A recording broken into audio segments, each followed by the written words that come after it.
तर आज आपण आलो आहे बेसिकली ते म्हणजे अंडर वॉटर ट्रेजर्स आहे आपल्या कोकणातलं सौंदर्य आहे पाण्याखालचं ते पाहायला. आणि हा आपला रेग्युलर स्पॉट आहे. आता पाणी बघाल विजिबिलिटी खतरनाक आहे आणि ही जी टाईड चालू आहे ना ही हाय टू लो आहे. करंट आहे बऱ्यापैकी. बघूया उतरून बघूया काय मिळतं आहे पाण्यात बघायला. असते आपला बेसिक टार्गेट असणार आहे की आपण इथून ह्या पूर्ण रॉक्सना एक्सप्लोअर करणार फूडपर्यंत आणि त्यामध्ये काय काय धमाल गोष्टी बघायला मिळतात ना हे पाहण्यासाठी तुम्हाला हा व्हिडिओ नक्की शेवटपर्यंत बघावा लागेल. तर स्टे ट्यून राहा आणि बघूया काय होतं ते. तर जशी डाईव्ह सुरू झाली ना त्या मोमेंटला असं वाटायला लागलं की पाणी खूप क्लिअर आहे. बऱ्यापैकी आपल्याला सायटिंग होऊ शकतात. बरेच दिवस झालेले आपण स्नॉकलिंग करून आणि हल्ली पाणी कंटिन्यू गडवच मिळत होतं. तर आजचा एक चांगला दिवस होता असं ॲक्च्युली वाटत होतं. पण जसं ही लो टाईड टर्न झालेली व्हायला त्यातच पूर्ण पाणी गढूळ झालेलं. मग आपण पहिल्या स्पॉटकडे गेलो जिथे नॉर्मली आपण व्हिजिट करतो आणि बेसिकली ते 4-5 स्नॅपर, बारामुंडी इतर मासे आपल्याला बघायला मिळतातच. पण आज तिथे may be overall condition change असल्यामुळे काहीच दिसायला तयार नव्हतं. मग आपण पुन्हा मागच्या स्पॉटला जिथून आपण प्रवास सुरू केला तिथे गेलो. तर त्या ठिकाणी आपल्याला असं वाटत होतं इथे तरी काहीतरी दिसेल. पण ओव्हरऑल माझा पूर्ण स्नॉकल सेशनमध्ये हा प्रश्न हाच होता सुरुवातीपासून की मासे गेलेत तरी कुठे नक्की आणि त्यासाठी कारणीभूत काय आहे. तर जर तुम्हाला वाटत असेल की तुम्हाला माहिती आहे की मासे कमी झालेत आणि ते का झालेत तर नक्की कमेंट सेक्शनमध्ये सांगा. आणि त्यासोबत फायनली आपण या रॉककडे आलो जिथे आपल्याला काही मासे दिसायला लागलेले. तर त्यातली सुरुवात झालेली ती म्हणजे एक ब्लॅक प्रीम होता जो अगदी जवळ कॅमेराच्या फिरायचा प्रयत्न करत होता. पण तरी पण थोडे स्पूक्ड वाटले. थोडे मासे घाबरलेले वाटतच होते. आणि त्यासोबत आय थिंक आपल्याला दिसत होती ती म्हणजे एक ब्ल्यू कलरचा फिश. जर तुम्ही स्क्रीनवर बघत असाल तर ती actually blue ring angel fish आहे किंवा तिला क्वीन एंजल फिश असं म्हणतात. आणि अतिशय व्हायब्रंट आणि खूप ब्राईट कलरचे असतात. आता स्क्रीनवर तुम्ही बघाल तर ती पुढे मागे करते. ऍक्च्युली गंमत अशी आहे ना की हे जे पार्टिकल आपल्याला दिसतात कॅमेराच्या समोर त्यामुळे त्यांचे कलर्स तितकेसे असे क्लिअर नाही दिसत आहेत. पण बरेचसे सेशन्स आहेत आपले ज्याच्यात आपण एकदम स्पष्ट रेकॉर्ड केले या माशांना. आणि येणारे काही व्हिडिओजही असणार आहेत ज्याच्यात आपण डेफिनेटली अजून चांगल्या कंडिशन मध्ये स्नॉकल करायचा प्रयत्न करूया. ही बघा आता याच्यात बऱ्यापैकी एक ग्लिम्स होतं जे आपल्याला बघायला मिळेल या माशाचं. अतिशय सुंदर आहे. आणि गंमत म्हणजे अशी आहे ना की ह्या ठिकाणी जिथे आपण आता सध्या आहोत त्या ठिकाणी बरेच बरेच म्हणजे बरेच मासे असतात छोट्यापासून मोठ्यापर्यंत.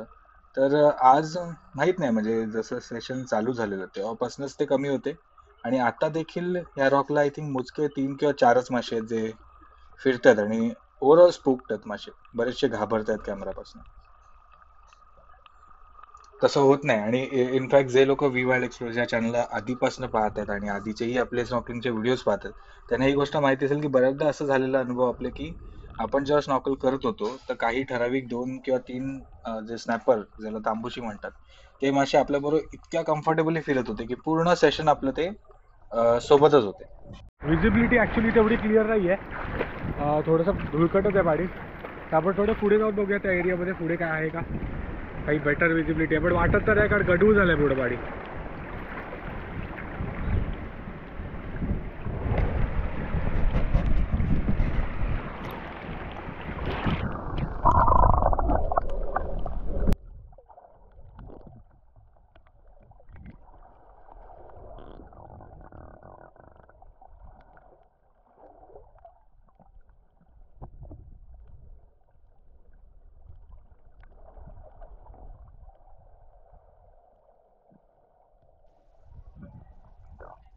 सो सेकंड टाइम आपण ट्राय करत होतो.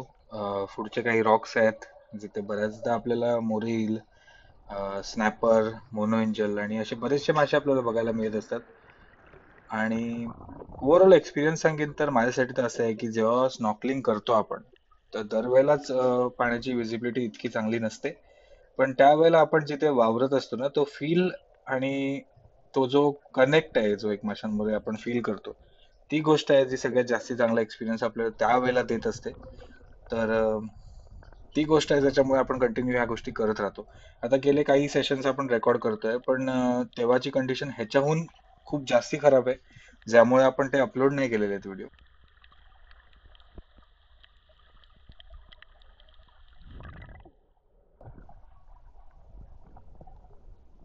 सो या रॉक्स मध्ये जसं वरती बघतोय ना तो पाण्याचा करंट जो आहे या टाईड चेनचा तो जाणवतोय पूर्णपणे. आणि तो बऱ्यापैकी फास्ट आहे कारण पाणी बऱ्यापैकी ओढतंय इथे या ठिकाणी. तर आता हे पहिल्यांदाच झालंय बघा इथे जसं आपण कॅमेरा जवळ नेला मासे स्पोक झालेत. आणि हे आय थिंक ह्यापूर्वी इतके सेशन्स आपण रेकॉर्ड केलेले आहेत, पण असं कधीच झालेलं नव्हतं. छोटे मासे म्हणा किंवा मोठे मासे, असं कधीच नाही झालं की कॅमेराला घाबरून ते पळत होते. हे फर्स्ट टाइम हा एक्सपिरियन्स आपल्याला मिळाला. आणि आय थिंक आता ह्या सेशन मध्ये पहिल्यांदाच आपल्याला 2 स्नॅपर एकत्र बघायला मिळाले. सो ॲक्च्युली सेकंड राऊंड जो होता ना, त्यामध्ये पण फार काही असं दिसलं नाही. आय थिंक काही स्नॅपर्स आहेत आणि मे बी 1-2 मासे दिसलेत, फिंगर मार्क दिसले छोट्या साईजचा.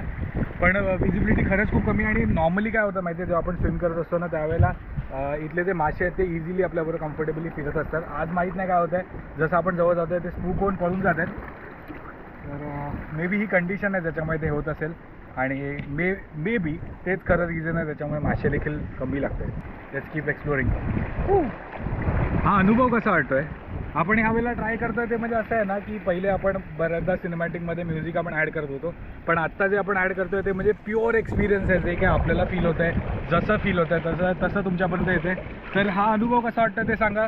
आपण नक्कीच त्याला डेव्हलप करू शकतो, अजून बेटर करू शकतो.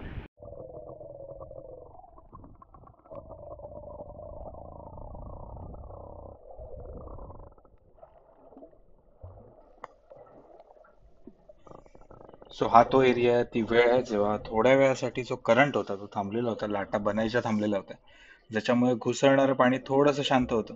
आणि मे बी त्या स्लॉटमध्ये आपल्याला थोडे मासेही बघायला मिळाले. हा बघा, हा जो तो मी म्हणतोय क्वीन एंजल फिश, सिरियसली खूप ब्राईट कॉन्ट्रास्ट कलर आहेत.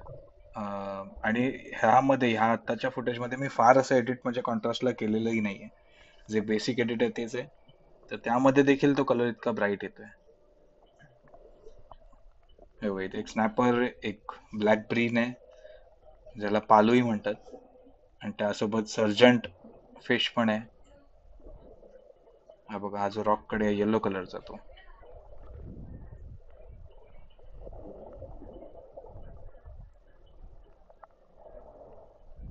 तर आता आपण परत स्विम करत होतो पुढे थोडे. इथे पुन्हा एकदा एक स्नॅपर दिसली, तिच्या पुढे अजून एक होती. आणि ओव्हरऑल तेच आहे जे मी आधी म्हणालो की कॅमेराच्या जवळ जास्ती येत नाहीयेत आज, माहित नाही का. आणि या ठिकाणी आय थिंक असं झालेलं की परत लाटा बनायला सुरू झाल्या आणि त्या इतक्या हेवी करंट होते की पूर्णपणे रॉक्सवर जायला होत होतं. आणि हे रॉक्स खूप जास्ती शार्प असतात, तर त्यामुळे जर तुम्ही देखील स्नॉर्कल करत असाल तर मेक शुअर करा, जर हेवी करंट बनत असेल तर त्याच्यापासून म्हणजे रॉकपासनं किंवा कुठल्याही खडकांपासनं थोडे लांबच राहा. कारण नॉर्मली करंट करतात हे की आपल्याला रॉककडे पुश करतात, ज्याच्यामुळे आपल्याला लागू शकतं की आपण अडकूही शकतो कुठे.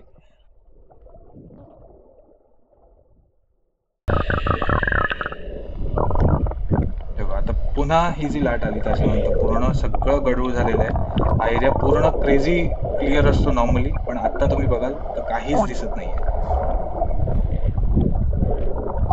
आय थिंक अजून पण त्याच्या आपल्या पूर्ण स्नॉकलिंग सेशन मध्ये ना हा सगळ्यात अनक्लिअर व्हिडिओ असू शकतो. तर बघूया, स्टे ट्यून राहा. खूप जास्ती अमेझिंग गोष्टी येणार, डेफिनेटली येणार आहेत. जसं पाणी क्लिअर होत जाईल तसं बघायला मिळेल. तर अजूनपर्यंत जर तुम्ही इतर आपले स्नॉकलिंगचे सेशन्स बघितले नसेल, एक अख्खा सीझन आहे त्याच्यावरती, मी प्लेलिस्टही क्रिएट केली आहे. ती प्लेलिस्ट इथे आय बटन मध्ये वरती देतो, नक्की जाऊन चेकआउट करा. आणि जर आवडलं तर नक्की लाईक करा.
ओके. सो जसं फिशिंग कठीण आहे ना, फिशिंगमध्ये पण आपल्याला बरंचसं काही चेक करावं लागतं. टाईट झाले, कंडिशन झाले, मासे बाईट करतायत की नाही.